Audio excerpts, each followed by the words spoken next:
Hello and welcome to episode 4 of Foxhole Feed. Great reception for the last several videos. A lot of news to talk about today. I'd like to first kick it off by talking about Persona 4's TGS trailer, which I liked really well. So I'm going to talk about my impressions on the trailer, and like always, it's going to be a link below. So the part I really like about this initial trailer is that even though it goes deep into the story elements of the actual game in terms of the main protagonist, it also shows little snippets of new gameplay concepts that are brought to the series. If not new, I would say expanded concepts. They show the character walking around his neighborhood, and it's in full rendered 3D versus fixed or versus less open map that you had in Persona 3 and 2 and like 1 and pretty much the whole series. So instead of being this open map where you had a character running around, and they have you basically walking around your neighborhood in real-time 3D. Shows a screen of him walking in the rain, so it confirms that there's weather effects in the game. How that actually deals with your character is, remains to be seen. They're not really saying anything regarding that.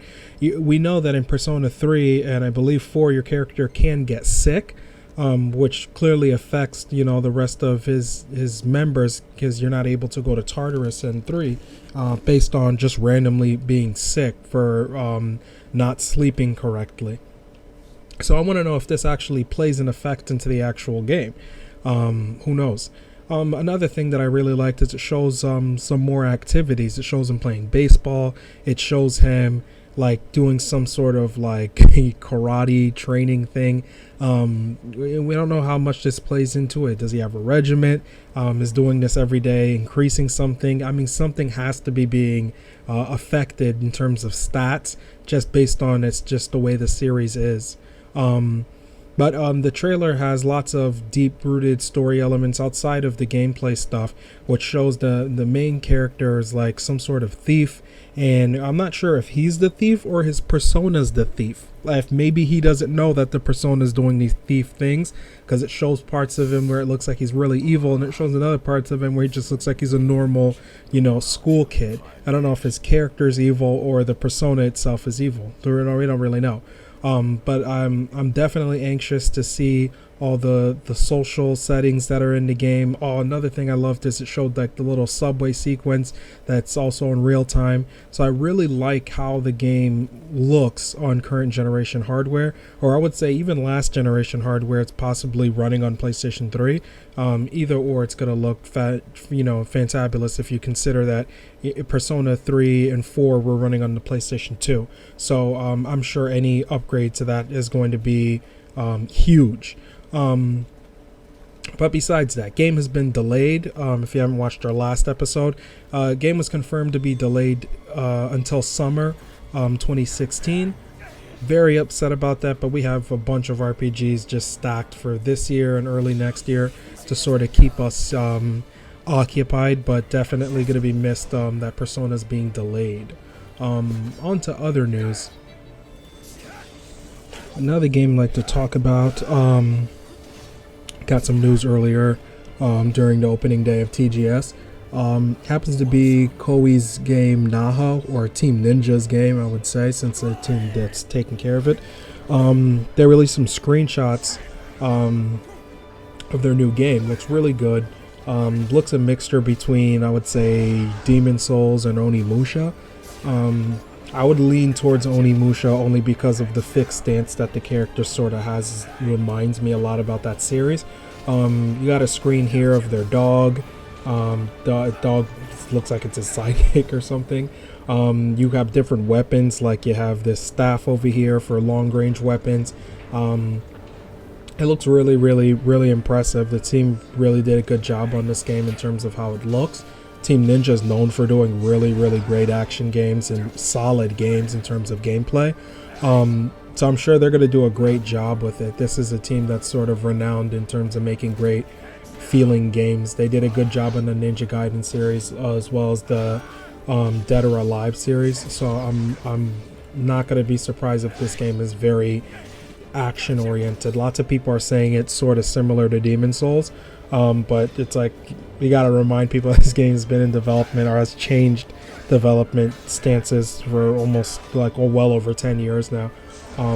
So who knows what it was like when they first made it. Another thing to point out is this character sort of looks like the Japanese version of Geralt from Witcher. I don't know if that's on purpose or by accident. They're trying to appeal to the West anyway. But be on the lookout for that game, because I'm more than positive that this game's probably going to make it to the West. With the amount of development time they had, I don't know if they could afford to not bring it to the West. All the Ninja Gaiden games came to the West. All the Dead or Alives came over here. This is probably going to come over here. So definitely be on the lookout for it and have this game on your radar. Moving along, while we're on the topic of Koei Europe also announced one of their action RPGs that they announced during E3. Yoru no Nai Kuni. I hope I am pronouncing that correctly. Not to be confused with Nioh Kuni. That's apparently the working title, as you see on the screen here. It's coming to the West early 2016, and it shows on the PlayStation 4. Now, the thing that's very telling about this is this game, I have a trailer that I linked below. This game was first shown during E3 as a title that's being released for PlayStation 3, Vita, and PlayStation 4. This only says PlayStation 4 for the West, so I don't think they can the other versions. I merely think those versions will get support in the East, and in the West, we're probably just going to get the PlayStation 4 version. We're seeing this with Star Ocean 5 actually. Since Star Ocean 5 is only coming to the West as a PlayStation 4 title, it's not coming to the West as a PlayStation 3 title. So all you last generation stragglers, you're gonna have to pick up a PlayStation 4 in order to play some of these Japanese RPGs, because some of these companies are not making a last gen version for whatever reason. They're not making a last gen version of some of these titles. I'm not sure if there's a porting issue, if maybe it's cheaper to bring to the West on that platform. I'm not really sure why. Only because I don't understand how the numbers work with them in terms of, are they making money on it, are they not? Is one version cheaper to make than the other? Is it because the PlayStation 3's difficult architecture? It has to be something. Example would be Final Fantasy X. Final Fantasy X moved 100,000, if not, I think it was well over 200,000 copies on the PlayStation 3. On the PlayStation 4, I think it moved something like 15,000 copies. So the install base is vastly greater on the PlayStation 3 than it is currently the PlayStation 4. So that title did better on the last generation system than a current generation system. And you would think, no kidding, no brainer. But that's not the case with other titles. Other titles like Metal Gear Solid 5 did better sales on the PlayStation 4 than it did on the 3. Now, I know what you guys are thinking. It's not really fair to make that comparison, since that's more closer to a cross-gen, next-gen game, and this is a older title, and it's not really fair to compare that older title to the sales of this one. I understand, but nonetheless, an older title like Final Fantasy Final Fantasy X, when it was ported over with X2, did better on PlayStation 3 than the PlayStation 4 version did in sales. I would assume that would lean towards them, more anxious to bring over the older version than the newer one, knowing that it's going to, result in them getting more sales on the older platform. But we're seeing a shift. I don't know if it's because it's cost more to develop that PS3 version. It might have something to do with that, if you consider that it's a difficult architecture type. The time it takes for them to port that title on PlayStation 4 might be so fast and so few money that they're recouping more money than they would on PS3, even with more units sold. So if you are looking out for this game, I linked the trailer below. Check it out. Definitely reminds me of Star Ocean and a little bit of the Tales games. I don't know what it's going to be like. It's one of these things where it's hard to say because it's a brand new IP. You don't really know. But definitely check out the trailer if you're interested. Clearly we're all in the West who are listening to this. You're going to have to get a PlayStation 4 to pick this one up. And that's about it for our Koei news. Psych, I lied. More Koei news. Apparently Koei's just on a roll, huh? So Koei announces that Samurai Warriors 4 Empires is coming to the West early 2016 for the PlayStation 4, PlayStation 3, and the PlayStation Vita, which is quite strange if you consider they're only bringing their action Japanese RPG to one platform. Maybe it might be based off genre. Who knows? They probably don't feel confident that Japanese RPG do well over here in the West with their beat 'em up, action, mindless, kill everything games. Apparently gonna do well everywhere over here. They're probably right. But this game's coming over here to the West. Not really saying much about it other than that it's coming over here early to the West. Some other nice news coming out of TGS. Sword Art Online 4 is coming. And that's about it. They don't really say anything else. All we know is that it's called Sword Art Online 4. That's it. Nothing else. All they announced is that it is being worked on and it is announced. I think it might possibly be a PlayStation 4 only title. But then again, it could be your classic, PlayStation 4, Vita, or PlayStation 3, 4, and Vita, since Sword Art, both of the games recently got PlayStation 4 versions similar to Gravity Rush. So it could be a next-gen only version, sort of like how Yakuza 6 is, or they could, they could go with the formula of using all the platforms. Like the Japanese companies are using that to their advantage greatly by using all the platforms, so it could very much be that. Another game that got lots of play time, a whole entire 18 minutes from IGN, was Dragon Quest Builders. I loved what I saw from the demo on this game. Really, really loved it. Even though we couldn't hear anything and they're not really discussing or saying much, the video sort of speaks for itself in terms of what you see happening. It very much is the Japanese Minecraft. I hate to say it, and it just sounds cliche when you're trying to describe some sort of game where someone builds something, but I mean that's what it is. You got blocks, and you cut down a tree, and then something gets put in your inventory, and then you could go underground and there's stuff under there. It is a Japanese version. It's a better looking version of Minecraft. We see the character building a little house over here in the screen, and in the video it takes them a little bit to build all the pieces to go to the house, and you see the blocks in the bottom of the screen represented, and then he goes to this ice area to get little ice blocks. So I believe that this game, the elements of those items are probably going to work similar to how they work on Minecraft. I could be wrong. It could be something completely different, but I don't actually think it is. It really looks like just a complete Japanese version of Minecraft. I mean, it also looks similar to an old Atlas game, 3D Dot Heroes, that came out on the PlayStation 3, but I don't think that's what they're going for. This is definitely much more a Minecrafty game. In other Japanese gaming news, Julian Marcerion, Worldwide Technology Director from Konami, apparently has quit the company. I mean, it's not surprising considering where Konami is headed in terms of business direction. They're no longer doing console games anymore, so he's clearly not going to stay there. So he's leaving the company. He doesn't leave a statement on why, but I mean, it's to be assumed that it's to go elsewhere. He used to work from Eidos, Square Enix, Ubisoft. He worked on a lot of other teams. Another news that happened just after this, which is very unsurprising news, I would say. Konami officially stops AAA console games development. They say they are resting, or I guess stopping all projects on either halting or canceled projects.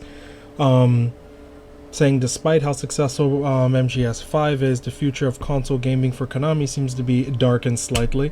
Yeah, they're just going to be focusing on mobile gaming from now on. They stated that they are not releasing any console games from here on out before the fiscal year of 2017-2018, and that they're focusing on just their pachinko machines and just mobile. So that's kind of a wrap for Konami. I mean, I assumed that this was probably going to happen, long time ago, since how they've been acting, canceling PT and canceling Silent Hill. Not even canceling a PT, just outright removing the game from PSN in general, I mean, was enough to let people know. I know some might have thought it might have been a hoax, or maybe they're faking it and maybe it's not real. But you know, them removing a game, as it's not something that I would take lightly. Like when they do that, it sounds like they very much mean that they no longer want to do this type of console business that might have been costly for them. Though many of you guys know me as a big Hideo Kojima fan, this channel partly is a lot of Metal Gear references inside of it. I kind of side with Konami actually doing this from a business perspective, not a gamer's perspective. From a gamer's perspective, of course, you want the company to go bank and, you know, to make the game as great as possible and as realistic as possible and make sure it's the highest standard of quality. Of course, everybody wants that. But, you know, not a lot of people are focusing on the negative aspect of this, and that's the overwhelming cost. That may not equal a successful game in terms of profit. This game has been in development for 7 years. Kojima actually canceled a Metal Gear Solid, what would have been Metal Gear Solid 5. He canceled it. It was originally supposed to be produced by him and not directed by him. He was just overseeing the game. It was originally supposed to be about the Joy and Snake's first mission together, along with the Cobra unit in World War II. So the team was unable to actually do anything with this actual concept, and the idea was then scrapped in favor of what you now know of Metal Gear Solid 5 now. The Fox engine was made, which was extremely expensive. So all the cost that racks up, you can't just spend several years developing a game, cancel it, change your mind, and then, you know, spend another several years working on another game. You know, he's one of the biggest directors in gaming, period. He's a gaming director that is, if you were to ever say there's some sort of superstar legacy type of director, it's Hideo Kojima.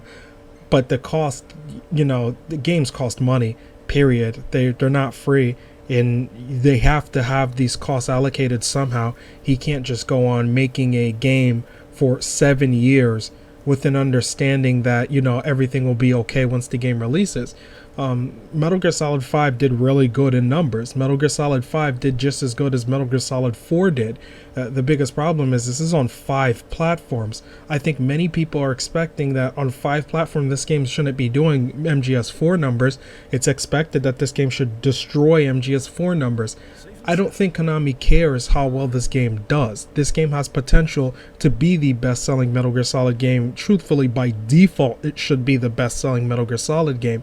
And even if it does become that, we don't really know how much it took to make this game. Thus, we don't really know if they made a decent profit. For all we know, they didn't really make a decent profit from this game, you know, and I'm just speaking truthfully. We don't really know that. So even if they were able to break even and make a little bit of money, it's clear that Konami has made up their minds and that they're no longer working on AAA console development. If that wasn't evident by them canceling Silent Hills and removing PT, I don't know what is. The only thing I'd recommend to you gamers, truthfully, is to go ahead and buy some of their older titles like Castlevania. If you don't already own some of the Metal Gear Solid titles, especially the ones that might be digitally, I would really suggest buying them digitally, because I see Konami potentially pulling all their games from PSN and Xbox Live. If you consider that they're not going to continue to pay the licensing costs, they won't continue to pay the fee for the bandwidth, they're just going to probably try to get rid of all of them. They look like they're gearing towards focusing all their attention on mobile games.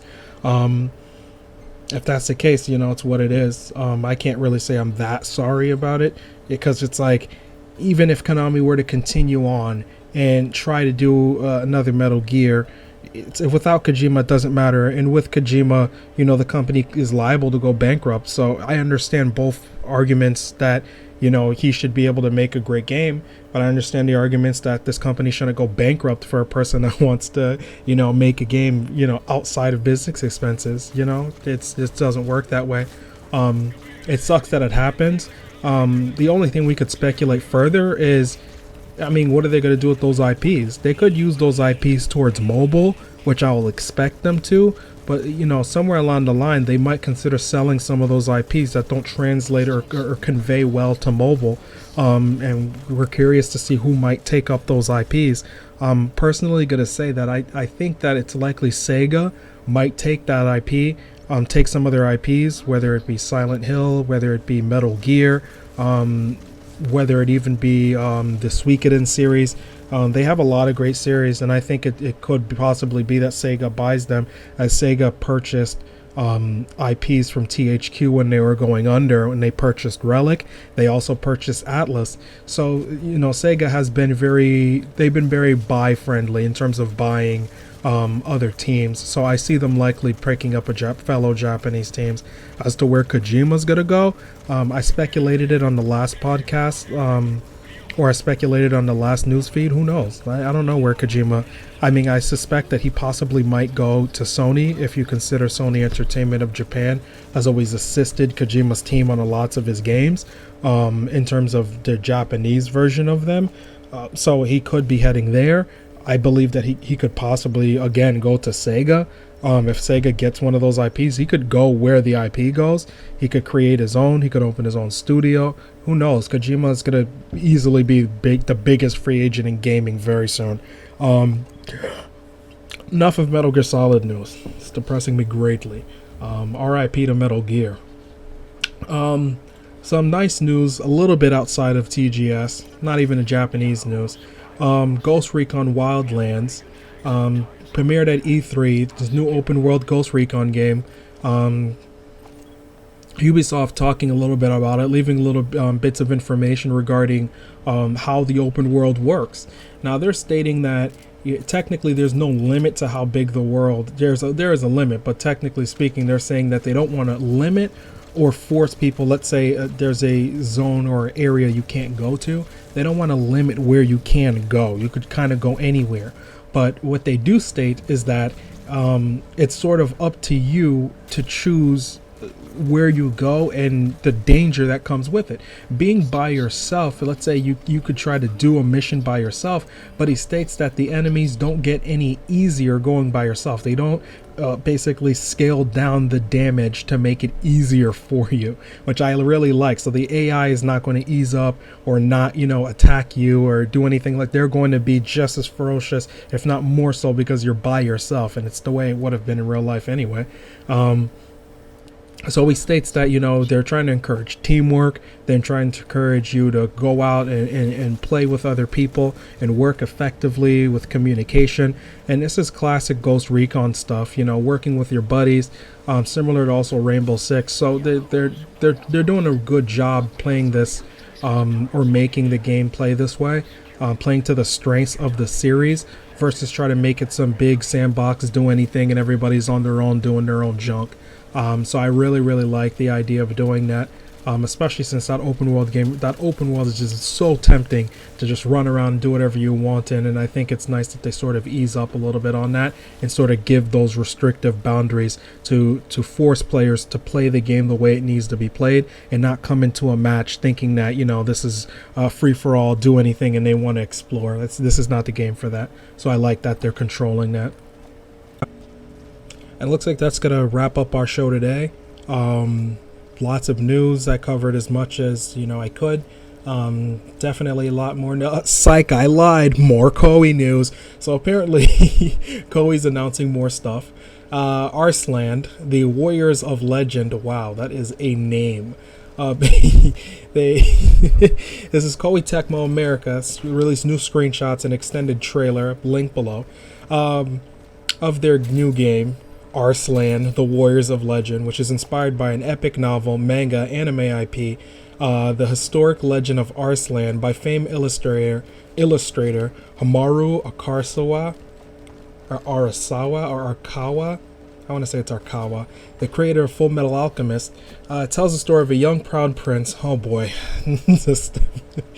Oh man. Ooh, yes. He's trying to get his kingdom back after his father dies and was betrayed and defeated, probably by his uncle. Definitely classic. I might. Oh man, what if this game really has a great, deep, complex story?